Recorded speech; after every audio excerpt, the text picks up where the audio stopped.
In this video, I'd like to show you how we do distractions without any help from anyone at all. So while we're all isolated away from our friends and some family, at least I'm not isolated away from my dog. That would totally put me over the edge. But anyway, I'm going to show you some distracting exercises that we can do for our dogs for healing.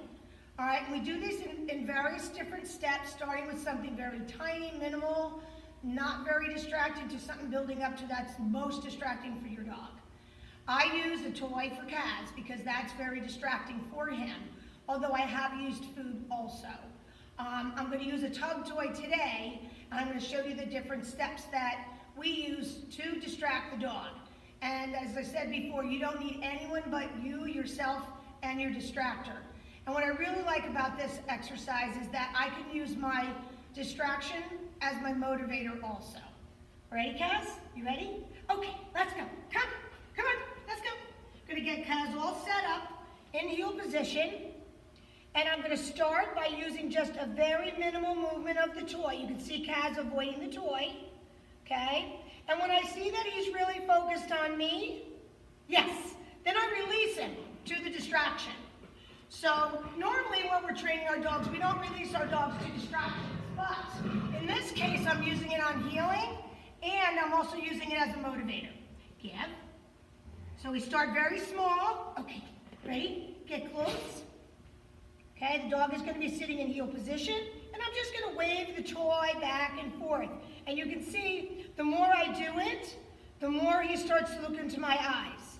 When I see him really focused on my eyes, and ignoring the distraction, yes, then the distraction becomes the motivator.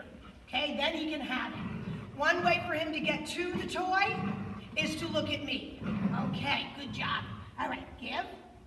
Once we've mastered that stage, okay, right, we can make it a little harder. Kaz, get close. And I can now wave the toy in front of his face. Just very slowly. Good. You can use your good marker word to tell the dog that he's doing it correctly.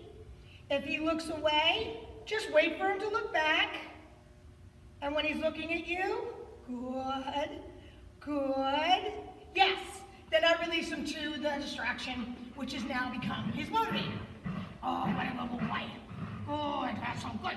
Okay, ready? Get close. And the third one is off to the side. So this can be very difficult for a lot of dogs in the beginning. I wave the toy over here, or sometimes you might just hold it. And when the dog gives me attention, good, good, ears up. Yes, he gets his distraction. Good boy, that's it. So after a while, he figures it all out. Good boy, good job. Okay, so once my dog can do all those positions in stationary position, sit, then I'm just going to move a little bit up. Okay, so I'll have the toy back in the first position, and I'll just do come up sits. Come up, sit. Nice. Yes, good job. If he kept his attention on me, he gets the toy. Good boy. Oh, good boy. Ready? Ready? Ready go. Ready go. Ready go. Okay. Ready? Get close. Good boy. If he can do that, then I wave it in the front. Come up, sit. Good job. Wow. Good boy. Good. Good. Yes. And gets the reward. I only reward him when he's looking at me. Good boy. Okay. Ready? Good. Good. Okay. And then the third position, good job, is over here.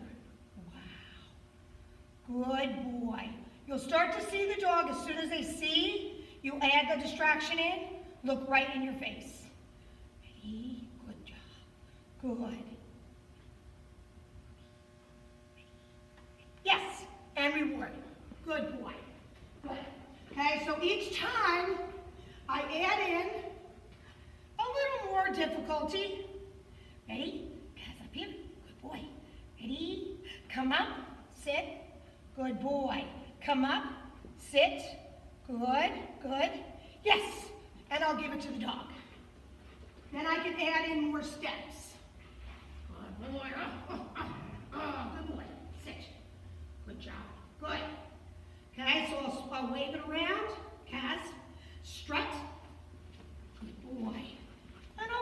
back and forth. Good job. Good, good. That's it. Change directions. Good job. Good. And release to the 20. Good. Good job. Good. Good. So again, I'll do that little by little, staying at one stage if I have to, because they find it most distracting, and the one they find most distracting is the one that's on the side. Okay, so for this guy, come here. For this guy, I had to go one step further. I had to add in a distraction that would kind of simulate distraction outside the ring, because he can be a little bit distracted about other things that are going on that have nothing to do with him. He doesn't like to mind his own business. So I had to add in something else. Here, Kaz. Ready? Come here. Get close. You get over here. Come here. Get close. Get close. So, wait. What I had to do for Kaz was I had to add in a tennis ball. So you know with the dog, especially a golden retriever, tennis balls are the ultimate in distraction. So, I wanted to see if I could get Kaz to get distracted enough.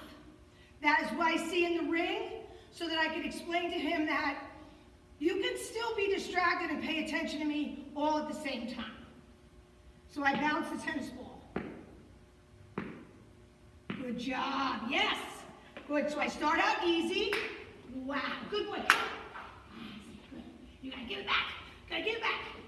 And then I proceed to Kaz, strut, bounce the ball as I heel my dog. Good boy. Nice. Good. Excellent. Whee! Sometimes I drop it, and I gotta go catch it. Good boy. Good job. Good.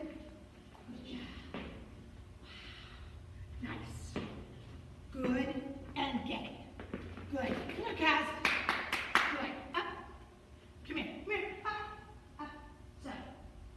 So by doing this with the dogs, you can simulate environmental distractions, things that are happening, not near you, but away from you. Sit. Good. Get up. Sit. And what I like about it most of all is a distraction and a motivator all in one. And I don't need anyone's help. I can do it all by myself. Well, with Kaz, of course.